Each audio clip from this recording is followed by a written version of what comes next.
തൊഴിൽ മേഖലയാകട്ടെ, നമ്മുടെ വിദ്യാഭ്യാസത്തിന്റെ മേഖലയിലാകട്ടെ, ടെക്നോളജിയുടെ മേഖലയിലാകട്ടെ ഉള്ള മാറ്റങ്ങൾ വളരെ വലുതാണ്. അപ്പോൾ നിങ്ങളൊക്കെ ഇവിടുന്ന് സ്കൂളിൽ നിന്നൊക്കെ പഠിച്ചിറങ്ങി 10ാം ക്ലാസ് വരെയാണ് ഇവിടെ ഉള്ളത്. ഇത് കഴിയുമ്പോൾ +2 ഹയർ സ്റ്റഡീസ് പോകണം, എന്തെങ്കിലും ജോലിക്ക് വേണ്ടി ശ്രമിക്കണം, എന്തെങ്കിലും ശ്രമിച്ചിട്ട് കിട്ടിയില്ലെങ്കിൽ കിട്ടുന്ന ജോലിക്ക് പോകണം. ഇങ്ങനെയൊക്കെയുള്ള ചിന്തകളൊക്കെ ഒരുപാട് പേരുണ്ടാകും ഇവിടെ എന്ന് എനിക്കറിയാം. പക്ഷെ അങ്ങനെയുള്ള ഒരാളോട് എനിക്ക് പറയാനുള്ളത് വളരെ വ്യത്യസ്തമായൊരു കാര്യമാണ്. കാരണം സ്കൂളിൽ പഠിക്കുമ്പോൾ നിങ്ങൾ ഓരോരുത്തരും തീരുമാനിക്കണം, എനിക്ക് എന്താണ്, ഏത് വഴിയാണ് എനിക്ക് യോജിച്ചത്, എനിക്ക് ഇഷ്ടപ്പെട്ടത് എന്ന് സെലക്ട് ചെയ്യാനുള്ള കഴിവ് ഇന്നത്തെ തലമുറയ്ക്കുണ്ട്, കുട്ടികൾക്ക് പ്രത്യേകിച്ചുണ്ട്. അത് പ്രോത്സാഹിപ്പിക്കുന്ന ഒരു കുടുംബ പശ്ചാത്തലം, സാമൂഹ്യ പശ്ചാത്തലം, പാരൻസിൻ്റെയും ടീച്ചർമാരുടെയും ഇടപെടൽ, ഇതിനെക്കുറിച്ച് മാത്രം പറഞ്ഞുകൊണ്ട് ഞാൻ അവസാനിപ്പിക്കും. ഒന്ന്, ഈ മേഖലയിൽ വിദ്യാഭ്യാസത്തിൽ നിന്ന് ഒരുപാട് വ്യത്യാസം വന്നിട്ടുണ്ട്. എസ്പെഷ്യലി നിങ്ങളുടെ എല്ലാവരുടെയും കയ്യിൽ ഇന്റർനെറ്റ് ഉണ്ട്, എല്ലാവർക്കും മൊബൈൽ ഫോൺ ഉണ്ട്, ChatGPT ഉണ്ട്, ഗൂഗിൾ ഉണ്ട്, എല്ലാം ഉണ്ട് അല്ലേ? എല്ലാവരുടെ കയ്യിലും ഉണ്ടല്ലോ. ഇപ്പൊ തന്നെ ഉണ്ട്, എനിക്കറിയാം. എല്ലാവരും അതൊക്കെ നോക്കിക്കൊണ്ടിരിക്കുകയാണ്. നമ്മൾ സ്പീച്ച് അടിക്കുന്നൊന്നും കേൾക്കാൻ എല്ലാവർക്കും സമയത്ത് കാണില്ല. പ്രത്യേകിച്ച് ഞാൻ എല്ലാവരുടെ മുഖത്തേക്ക് നോക്കുന്നുണ്ട്, ആരൊക്കെ മൊബൈലിൽ നോക്കുന്നുണ്ടെന്ന്. അപ്പോൾ ഈ ഒരു അവസ്ഥയിൽ വളരെ പ്രധാനപ്പെട്ട ഒരു കാര്യം സംഭവിക്കുന്നുണ്ട്. ഒന്ന്, ഒരു ഇൻഫർമേഷൻ എക്സ്പ്ലോഷൻ ആണ് നടക്കുന്നത്. Because there is lot of information, lot of knowledge available. ഇവിടെ സ്കൂളിൽ വന്ന് ടീച്ചർ പഠിപ്പിക്കേണ്ടതിനേക്കാൾ കൂടുതലായിട്ട് പുറത്തുനിന്ന് പഠിക്കാനുള്ള സൗകര്യങ്ങളുണ്ട്. അപ്പോൾ എനിക്ക് ആദ്യം നിങ്ങളോട് പറയാനുള്ളത്, ഈ ഒരു മാറ്റത്തെക്കുറിച്ച് ഉള്ള ബോധമുണ്ടാകും. Don't think that you can learn everything from school. Don't think that teachers പഠിപ്പിക്കുന്നത് മാത്രമേ ഞാൻ പഠിക്കൂ എന്നുള്ള ആ ഒരു നിർബന്ധ ബുദ്ധി ഒഴിവാക്കണം. ഈ ലോകത്ത് നടക്കുന്ന മാറ്റങ്ങൾ, പുതിയ അറിവുകൾ എന്ന് പറഞ്ഞാൽ വളരെ അധികമാണ്. ഞാൻ ഒരുപാട് കുട്ടികളോട് സംവദിക്കാറുള്ള ഒരാളാണ്. ഒരുപാട് യാത്രകൾ ചെയ്യുകയും പല സംസ്ഥാനങ്ങളിലുള്ള കുട്ടികളുമായിട്ട് സംസാരിക്കുകയൊക്കെ ചെയ്യുന്നതുകൊണ്ട് എനിക്കറിയാം ഇന്നത്തെ കുട്ടികളുടെ അവയർനെസ്, പ്രത്യേകിച്ചും എല്ലാ കുട്ടികളും എന്ന് പറയാൻ പറ്റില്ല, വളരെ അധികം കുട്ടികളിൽ വളരെ കൂടുതലാണ്. അവർ ഒരുപാട് ഇൻഫർമേഷൻ കളക്ട് ചെയ്യുന്നുണ്ട്, അവർ വായിക്കുന്നുണ്ട്, അവർ അറിയാൻ ശ്രമിക്കുന്നുണ്ട്. സംശയമുള്ളതിൽ നിവർത്തി വരുത്താൻ ഇന്ന് ഇന്റർനെറ്റ് ഉണ്ട്. സാറിന് എടുക്കാൻ പോകേണ്ട ആവശ്യമില്ല. ഒരു സംശയം ഉണ്ടെങ്കിൽ അത് ടൈപ്പ് ചെയ്ത് നോക്കി കഴിഞ്ഞാൽ അപ്പം തന്നെ ഉത്തരം കിട്ടുന്ന ഒരു കാലഘട്ടമാണിത്. ഞങ്ങളൊക്കെ കഴിഞ്ഞു പോയ കാലഘട്ടം പോലെയല്ല. അപ്പോൾ ആ ഒരു മാറ്റം നിങ്ങളുടെ വിദ്യാഭ്യാസത്തിനുണ്ട്. അതിന്റെ അർത്ഥം എന്താണെന്ന് വെച്ചാൽ, ഇന്നത്തെ കുട്ടികളും സ്കൂളിൽ നിന്ന് പഠിച്ചിറങ്ങുമ്പോൾ ഒരുപാട് പുതിയ കാര്യങ്ങളെ കുറിച്ചുള്ള അറിവോടുകൂടിയാണ് ഇറങ്ങുന്നത്. First I want to tell you, young people, young students, please make it as a habit. സ്കൂളിൽ പഠിപ്പിക്കുന്നത് പഠിക്കണം, എന്തായാലും പരീക്ഷയ്ക്ക് മാർക്ക് കിട്ടണം, A+ വാങ്ങിക്കണം, ഇതൊക്കെ പ്രധാനപ്പെട്ട ഒരു കാര്യമാണ്. പക്ഷെ അതിനേക്കാളും പ്രധാനമായിട്ട് നിങ്ങളുടെ ഫ്യൂച്ചർ ഡിസൈഡ് ചെയ്യാൻ പോകുന്നത് നിങ്ങൾ സ്കൂളിൽ പഠിപ്പിക്കുന്നതിനപ്പുറം എന്തൊക്കെ പഠിച്ചു എന്നുള്ളതാണ്. I think I can tell you, because ഇപ്പം നിങ്ങൾക്ക് പറഞ്ഞാൽ മനസ്സിലാവില്ല. അത് പറഞ്ഞാൽ നിങ്ങൾക്ക് പെട്ടെന്ന് അതിനെ അബ്സോർവ് ചെയ്യാനുള്ള കഴിവുണ്ടാവില്ല. ഞാനൊക്കെ പഠിക്കുന്ന കാലത്ത് പുസ്തകങ്ങൾ വായിക്കുന്നതായിരുന്നു എന്നെയൊക്കെ ഇങ്ങനെ ആക്കിയത്. ഞാനും ഒരു സാധാരണ വില്ലേജിൽ നിന്ന് വന്നൊരു വിദ്യാർത്ഥിയാണ്, നാട്ടുപുറക്കാരനാണ്. പക്ഷേ എനിക്ക് സ്കൂളിൽ ടോപ്പ് ആവാനും എഞ്ചിനീയറിംഗ് പഠിക്കാനും ISR ചെയർമാനാകാനും ഒക്കെ കഴിഞ്ഞത് ഒറ്റ കാര്യം കൊണ്ടാണ്. എനിക്ക് ചുറ്റുമുണ്ടായിരുന്ന ഒരുപാട് കുട്ടികളെ അപേക്ഷിച്ച് ഞാൻ ഒരുപാട് വായിക്കുന്ന ഒരാളായിരുന്നു. എന്തും വായിക്കും, എല്ലാ പുസ്തകങ്ങളും വായിക്കും. അത് ചരിത്രമാവട്ടെ, ഹിസ്റ്ററി, ഫിസിക്സ് ആവട്ടെ, സയൻസ് ആവട്ടെ, നോൺ സയൻസ് ആവട്ടെ, എല്ലാ മേഖലയിലും അങ്ങ് കാടടച്ച് വായിക്കുന്ന ഒരു സ്വഭാവം ഉണ്ടായിരുന്നുകൊണ്ടാണ് ഞാനിങ്ങനെ ആയതെന്ന് എനിക്ക് നല്ല ഉറപ്പുണ്ട്. പക്ഷേ ഇന്നത്തെ തലമുറയ്ക്ക് അതുകൊണ്ട് മാത്രം പറ്റില്ല. ഇന്ന് ഒരുപാട് പുതിയ കാര്യങ്ങളെക്കുറിച്ച് അറിവുണ്ടാവണം. എനിക്കറിയാം നിങ്ങളൊക്കെ AI കുറിച്ച് അറിവുള്ളവരായിരിക്കും, ബയോ ടെക്നോളജി മേഖലയെക്കുറിച്ച് അറിവുണ്ടായിരിക്കും, ജെനോമിക്സിനെ കുറിച്ച് അറിവുണ്ടായിരിക്കും, സോഫ്റ്റ്വെയറുകൾ എഴുതാൻ പല ആളുകൾക്ക് 10ാം ക്ലാസ്സിൽ പഠിക്കുമ്പോൾ തന്നെ കഴിയും. എന്തൊക്കെ മേഖലയിലേക്ക് നിങ്ങൾക്ക് പോയാൽ ഇനി ഭാവിയിൽ നല്ല ജോലി കിട്ടുമെന്നോ, അല്ലെങ്കിൽ ഭാവിയിൽ നല്ലൊരു ആൻട്രപ്രണർ ആകാൻ കഴിയുമെന്നോ, ഒരു വ്യവസായം തുടങ്ങാനുള്ള കഴിവ് നിങ്ങൾക്ക് ഉണ്ടാകുമെന്നോ, ഭാവിയിൽ ചിലപ്പോൾ ഒരു കോടീശ്വരനാകാൻ കഴിയുമെന്നോ ഒക്കെയുള്ള പോസിബിലിറ്റി ഇന്നുണ്ട്. ഞങ്ങൾക്കൊന്നും അതില്ലായിരുന്നു. ഞങ്ങളുടെ തലമുറയിൽ അതൊന്നും എളുപ്പമല്ലായിരുന്നു. ഇന്ന് ആ ഒരു സാധ്യതയുള്ളതുകൊണ്ട് അതിനെക്കുറിച്ചൊക്കെ നിങ്ങൾക്ക് നല്ല ബോധ്യമുണ്ടാവണം, അതിനുവേണ്ടി എഫേർട്ട് എടുക്കണം. പക്ഷെ അത് എടുക്കണമെന്നുണ്ടെങ്കിൽ 1-2 കാര്യങ്ങൾ ചെയ്യേണ്ടതുണ്ട്. അതൊന്ന്, ഏറ്റവും പ്രധാനപ്പെട്ട ഒന്ന്, ആദ്യമായിട്ട് വേണ്ട ഡിസിപ്ലിനാണ്. എന്തൊക്കെയാണ് ഡിസിപ്ലിൻ എന്ന് പറഞ്ഞാൽ, ഒന്ന്, സ്കൂളിൽ പഠിപ്പിക്കുന്നത് എന്തായാലും പഠിച്ചേ പറ്റൂ. There is no other way. പക്ഷെ പാരന്റ്സ് ചെയ്യേണ്ട ഒരു കാര്യം, അവരുടെ മറ്റ് താല്പര്യങ്ങള്, ഇഷ്ടങ്ങളെ പ്രോത്സാഹിപ്പിക്കുന്ന ഒരു അവസ്ഥയുണ്ടാകും. അതെന്തൊക്കെയാണെന്ന് ചോദിക്കാം. ചിലപ്പോൾ അത് സ്പോർട്സ് ആയിരിക്കും. സ്പോർട്സിലും അല്ലെങ്കിൽ ചിലപ്പോൾ ഒരു നേതൃത്വ കാര്യങ്ങൾ ചെയ്യുന്നതിലായിരിക്കും, ചിലപ്പോൾ ഏതെങ്കിലും ഇവന്റുകൾ ഓർഗനൈസ് ചെയ്യുന്നതിലായിരിക്കും, അല്ലെങ്കിൽ ഒരു കലാ പ്രവർത്തനത്തിലായിരിക്കും, ചിലപ്പോൾ പെയിന്റിങ്ങിലായിരിക്കും, ആർട്ടിലായിരിക്കും, കമ്പ്യൂട്ടർ ബേസ്ഡ് ഗ്രാഫിക്സിലായിരിക്കും, മ്യൂസിക് സിന്തസൈസ് ചെയ്യുന്നതിലായിരിക്കും, ചിലപ്പോൾ റീൽസ് ഉണ്ടാക്കുന്നതിലായിരിക്കും. അപ്പോൾ ഇതൊന്നും ഇനിയുള്ള കാലത്ത് വേണ്ട എന്ന് പറയാൻ കഴിയില്ല. വിദ്യാഭ്യാസത്തിനൊപ്പം തന്നെ ഇതെല്ലാം ഒരുമിച്ച് കൊണ്ടുപോകാൻ കഴിയുന്ന മൾട്ടി ടാലന്റഡ് ആയിട്ടുള്ള ആളുകളായിരിക്കണം ഇനിയുള്ള കാലഘട്ടത്തിൽ പുറത്ത് വരേണ്ടത്. അപ്പോൾ ഇതിനെല്ലാം പ്രോത്സാഹിപ്പിക്കുന്ന ഒരു അവസരമുണ്ടാകണം. മറ്റൊന്ന്, ഇതിൻ്റെ എല്ലാത്തിൻ്റെ പുറകിൽ അപകടങ്ങളുമുണ്ട്.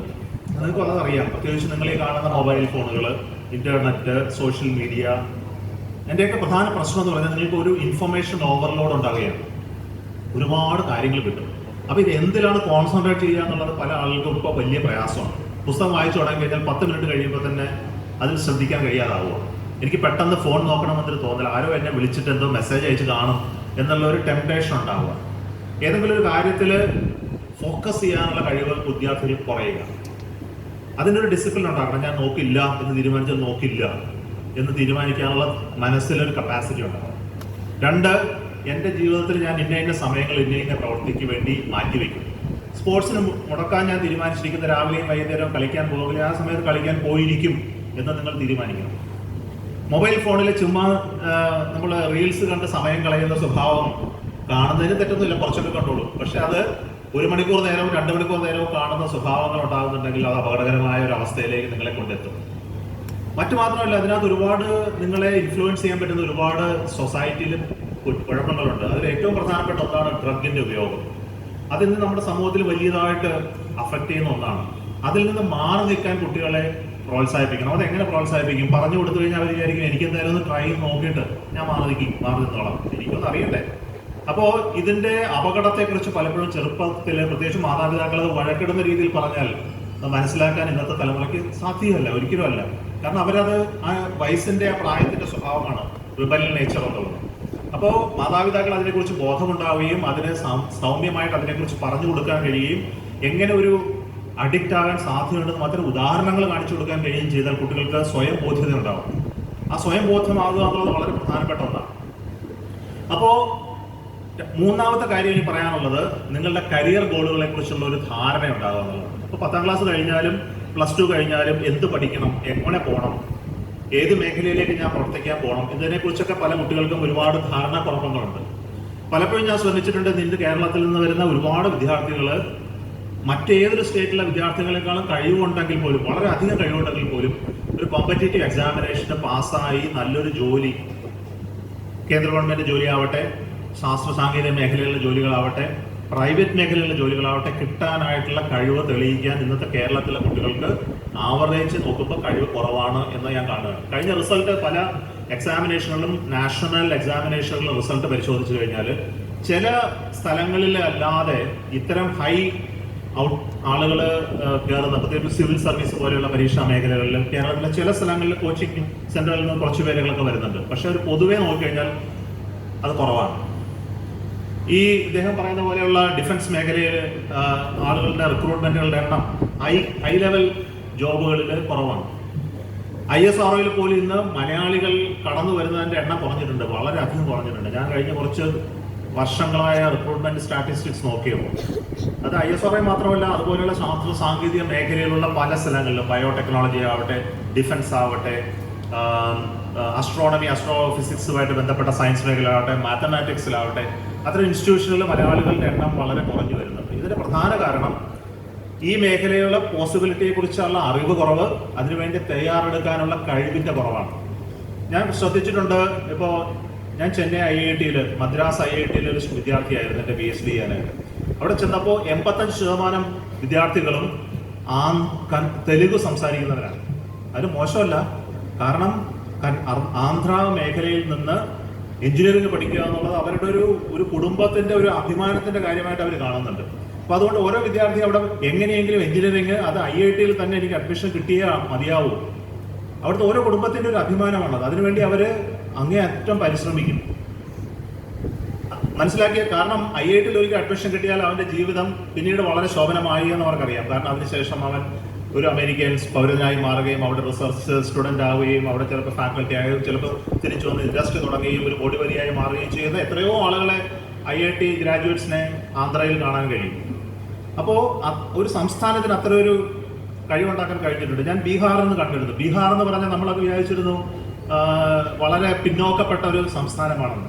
പക്ഷേ കുറച്ചു കാലം മുമ്പ് ഞാൻ മനസ്സിലാക്കി ISROയിലെ റിക്രൂട്ട്മെന്റിൽ ഏറ്റവും അധികം ആളുകൾ വരുന്നത് ബീഹാറിൽ നിന്നാണ്. അവരാരും മോശക്കാരൊന്നുമല്ല, നല്ല വിദ്യാഭ്യാസമുള്ള നല്ല കഴിവുള്ള ആളുകളാണ് ഇന്ന് ISROയിലേക്ക് ബീഹാറിൽ നിന്ന് വരുന്നത്. എന്തുകൊണ്ടാണെന്ന് ഞാൻ നോക്കിയപ്പോൾ ഓരോ ചെറുപ്പക്കാരനും അവിടെ ISROയിൽ എങ്ങനെ കയറണമെന്നതിനെ കുറിച്ച് അവർ 2 വർഷത്തോളം കഠിനമായ പരിശ്രമത്തിൽ പരീക്ഷകൾ വേണ്ടി പ്രിപ്പയർ ചെയ്ത് അങ്ങനെ വരുന്നവരാണ്. ഇത് എഞ്ചിനീയർമാർ മാത്രമല്ല, ടെക്നീഷ്യൻസ്, അഡ്മിനിസ്ട്രേറ്റീവ് ജോബുകൾക്കുള്ളവർ, ഇവരെല്ലാം ISROയുടെ മഹത്തരമായ ഒരു ഓർഗനൈസേഷൻ ആണെന്ന് കണ്ട് അതിൽ വന്നേ മതിയാവും എന്ന് തീരുമാനിച്ച് വരുന്നവരാണ്.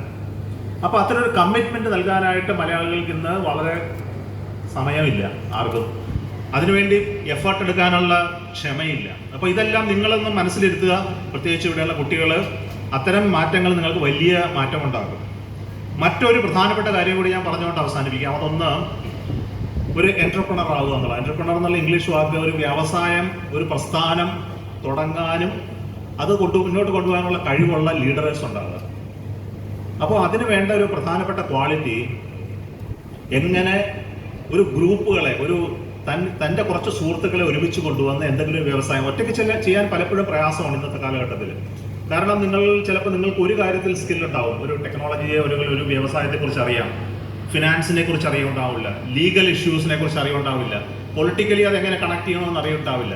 അപ്പോൾ ഒരു 4-5 കൂട്ടുകാർ ചേർന്ന് എങ്ങനെ നിങ്ങൾക്ക് ഒരു പുതിയ വ്യവസായം തുടങ്ങാൻ പറ്റും, ഇത് ഇവിടെ പഠിപ്പിക്കണമെന്നാണ് എൻ്റെ അഭിപ്രായം.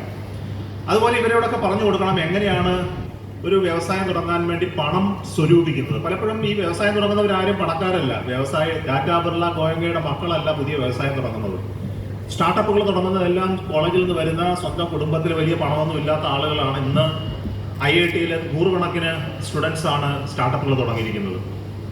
മറ്റെല്ലായിടത്തും കാണാം. ഇന്ന് ഇന്ത്യയിൽ ഏകദേശം 1.5 ലക്ഷം സ്റ്റാർട്ടപ്പുകളുണ്ട്. ചെറുപ്പക്കാർ കോളേജിൽ നിന്ന് ഗ്രാജുവേറ്റ് ചെയ്യുന്നതിന് മുമ്പ് തുടങ്ങുന്ന ഒരുപാട് കുട്ടികളെ ഞാൻ കാണാറുണ്ട്. അവർക്ക് പണം നൽകാനായിട്ട് ഇന്ന് പുറത്ത് ഇൻസ്റ്റിറ്റ്യൂഷണൽ ഇൻവെസ്റ്റേഴ്സ് എന്ന് പറയുന്ന, വെഞ്ചർ ക്യാപിറ്റലിസ്റ്റ് എന്ന് പറയുന്ന ഒരു വിഭാഗം ആളുകളുണ്ട്.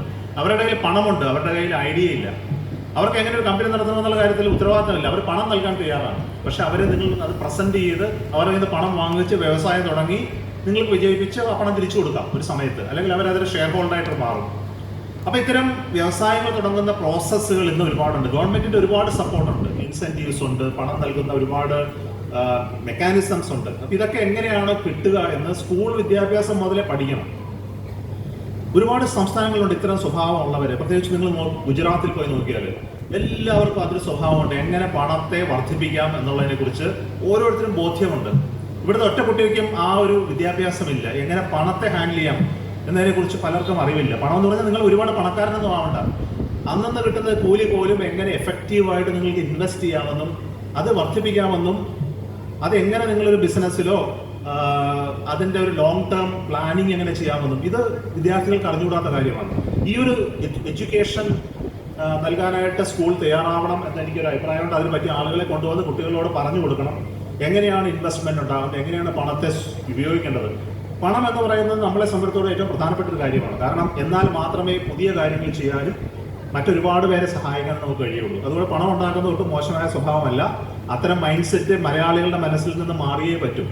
അപ്പോൾ അത് ഈ സ്കൂളിൽ അത്തരം മൈൻഡ് സെറ്റ് ഉണ്ടാക്കാൻ പറ്റുന്ന ഒരു അവസരം ഉണ്ടാകും.